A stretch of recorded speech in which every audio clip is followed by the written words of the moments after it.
Hey, what's going on, guys? It's Jack back again to bring you the Holy Priest Artifact Challenge. Everything you need to know to conquer the Artifact Challenge and get your new appearance. So, right off the bat, talents that I'm running are on the screen right now for you. And I also ran with Prydaz and Velens as my legendaries, along with Arcano Crystal and the Star Augur map as my trinkets. These are not the optimal legendaries. I would much prefer having different legendaries if at all possible. I think the optimal legendaries to go for is for stage 1 running with Velens and Prydaz, and then stage 5 running with the Bracers and Velens.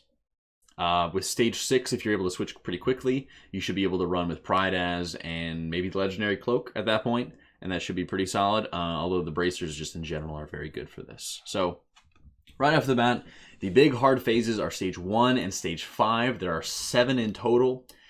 2 through 4 is pretty much a joke. And there'll be a really nice reprieve as you're going to stage 5. So starting it off, stage 1, there are 3 different kinds of ads that you have to deal with over the course of this encounter. There is the Archer, which is spawned solo, and they fire a Mana Sting. When they're not firing a Mana Sting, they just target different NPCs and they just deal some damage to them. So the Mana Sting will deal a ton of damage, and it'll drain away basically all of your mana. If an NPC soaks it, they will just take a ton of damage. Ideally, you don't want to have anybody soak it, and usually you can just use your Shackle Undead just to be able to interrupt it and then deal with whatever else is going on. So next ad is the Mage. Mage will just keep on chain casting on random targets, and he'll get a stacking buff. If he ever gets interrupted, it should be enough to allow the buff to fall off, and then he'll begin casting again. So Mage is usually going to be the priority for your kill list. Any kind of extra damage that you can deal will make your life a hell of a lot easier through all of this. Now, with using my Chastise as a stun with Censure, and I also use Shackles as an interrupt, just general crowd control, these are both used to interrupt specific mechanics or allow something specifically to fall off. So you'll see right here in this next pack, I have a Soldier and I have the Mage. The big mechanics for the Soldier is just a Knife Dance that is just going to deal AoE damage, and then he'll have a Fixate, which will usually prioritize fixating you. The big thing that you want to be interrupting with the Soldier is, of course, going to be the Knife Dance. So again, I'm putting Shackle on the Soldier here just to make sure that it's out of the way and it's not a problem. So you can always Shackle 3 times before the diminishing returns start, and then you have to wait a certain period of time before it falls off again. But usually you won't hit that point. The more damage that you can deal through this, the easier it's going to be. Fixate in general is not too bad to deal with. All you have to do is just be spam healing yourself. It really is the Knife Dance that you want to be interrupting and that you want to be taking care of whenever possible. Taking care of this pack, again, prioritizing the Mage. This pack has double Soldier now, and it still has the Mage, so what I'm doing here is there's going to be double Knife Dance going off at the same time. What I'll do is I'll cast Shackles on one, and then I'll stun the other, while still focusing damage into the Mage here. I'll cast a couple of Dispels and Purges onto the Mage just to kind of get his stacks a little bit low. But generally speaking, you want to be prioritizing damage more than anything else, because the Purge effect is kind of kicks the can, and it kind of delays further what all you need to be accomplishing, which is killing the ad as fast as possible. So it can save some lives if you're on the move or there's a lot of damage that could be going out on a single target. But generally speaking, you want to be prioritizing just killing the ads whenever possible. So this is a great time for Apotheosis. This is generally the best time to go with Apotheosis. And again, I'm using my Shackles to be interrupting the Knife Dance whenever I possibly can. And I'm just kind of healing through the Enrage that usually is going to be prioritizing me. Prydaz helps out a ton with this, and I soak up so much extra damage with that, and also just prioritizing myself for Lidature when I am being focused makes life a lot easier on this pack, and it helps you prepare for the next pack. So again, I'm holding on to my Holy Word Chastise here, and I'm basically preparing it for this next pack, which is without a doubt going to be the hardest one to deal with. This last pack consists of an Archer, of a Mage, and of a Soldier, and you have a really quick sequence that you have to follow very strictly. You immediately will be shackling the Soldier as he's casting his Knife Dance. Then you're going to stun the Mage. Then you're going to backtrack and you're going to go and shackle the Archer, which is going to be on the other side of the room. You're going to make sure that none of these big mechanics are going out on anybody, and it'll make healing a hell of a lot easier. Again, I'm refreshing Shackles on the Archer, and then I'm able to just toss a Shackles on the Soldier as a Knife Dance is about to go off. And these things make life a hell of a lot easier just in terms of killing the ads and in terms of just being able to down this encounter as fast as you possibly can. So right there, I used another Chastise on the Archer for the 3rd Mana Sting. Any kind of way that you can get rid of the Mana Stings will make it a lot easier to conquer. The Mana Stings, while even if they're not on you, generally will just deal tons and tons of damage to whichever target soaks it. And if it's not Jared soaking it, it's pretty much going to get really close to killing them. After you get the Archer down, it's just healing through the Knife Dances. You can use him here. You can be using Guardian Spirit here. Generally, I didn't find perfect times for either of those throughout my run. A lot of it is dependent on just whatever damage is going out, using them if you really need to, and prioritizing the damage over just about anything else. Stage 2 is basically you just running into the Stage 3 room. Very easy to take care of. And upon entering Stage 3, your allies are kidnapped, and you are surrounded by a bunch of little eyes, which are very easy to kill. Now, they're very easy to kill, but you also don't want to Holy Nova them to death, even though you're positioned perfectly to do so, because they will explode and deal a ton of damage to you upon death. They have a dispellable buff that you can purge off of them, but then it gets instantly reapplied, so there's really no point into it. Every single time they die, they're just going to deal a ton of damage, and you have to heal yourself up. So take your time here. You have 5 minutes to complete Stage 3, and generally I always finish with about 2 minutes to spare. So take your time with this. Don't rush it. Don't fret too much.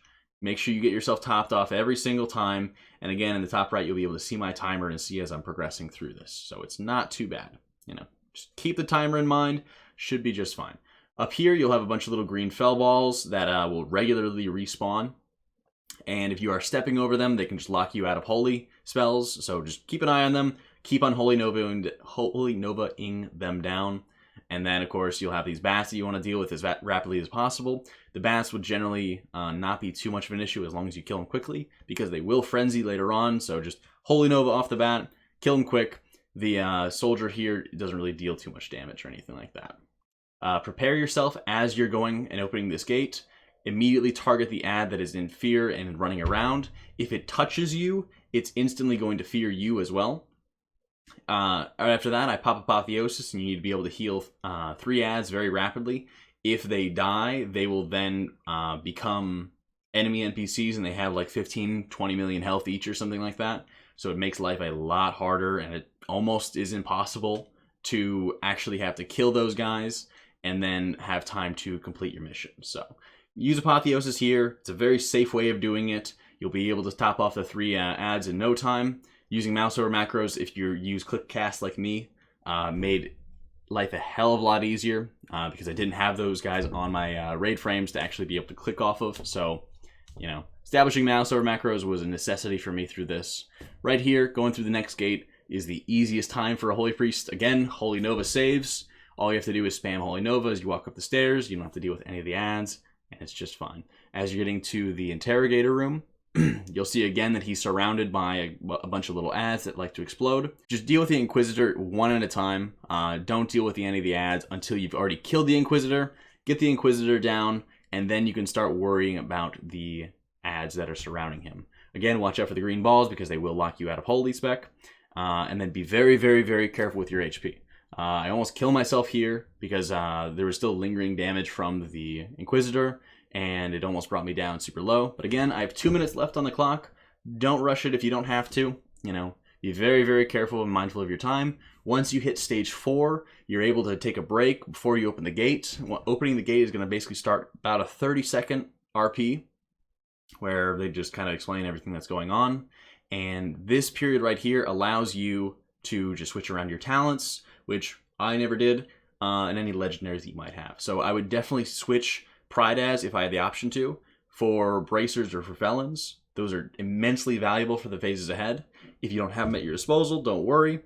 Bracers and Felons is amazing for stage 5, but it is far from mandatory. I didn't have them. I don't think I had what I would even call optimal legendaries, but I still did just fine with these, so it shouldn't be too much of a problem for you as well if you're following the right instructions.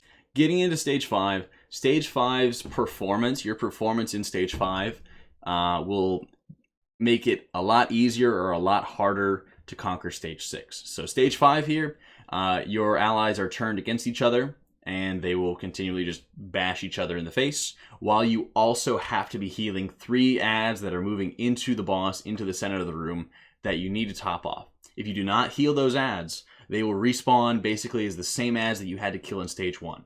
So they're the same quality and everything like that, so having 3 or even more than 3 is basically going to be a full-on wipe.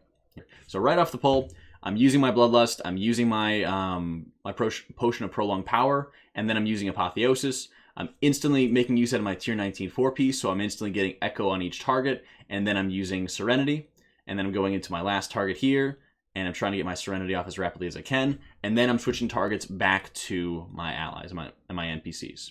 I grip Jared here so that he can kind of lay off Granny for a little bit and stop bashing her in the face. And then once I'm topping everybody off and I'm waiting for these ads to come out, again, there's a problem with the ads where they have to come over a railing before they're actually able to be healed. Really makes it a lot more difficult, so you're taking that time to get as much healing on your pals as possible before, they get too low or anything like that. That's the one ad that I missed there. It was because Granny was kind of getting so low, and I wasn't really able to get much healing onto her, so I just used Guardian Spirit. So right here, I'm using Divine Hymn for the last wave, primarily to get the healing boost, but it's also doing a little bit of healing to them just in general, so that I'm not in range of them or I'm not yet able to heal them. And then my Divine Hymn is just able to heal them while I wait for them basically to come into line of sight. So getting it all healed through, I only have 1 ad to deal with. Stage 6 starts with resurrecting any of the soldiers that you did not heal through. So you have to heal 8 of the souls before the phase switches. So it really, really is important to get to stage 5 as perfectly as you can get it. Because stage 6 is going to be extremely, extremely difficult if you have, 3 or more. Luckily, we only had 1, and having this 1 archer is pretty darn easy. Archers are really, really squishy, just in general, as long as they're not teleporting everywhere. Just interrupt, again, the same mana sting that you had to deal with in stage 1, and you'll be just fine, and you'll immediately be going into stage 7, which is the boss. Now, stage 7 is kicking off. I immediately use my Potion of Deadly Grace. I'm trying to add a little bit of damage here and there whenever I possibly can. The 2 big mechanics for the boss is that he will jump on you and leave a Fel Patch. The Fel Patch does not involve your NPCs at all, so they're not affected by it in any sort of way. But you also are given a Fire debuff, which will deal damage to your allies equivalent to your HP, your current HP.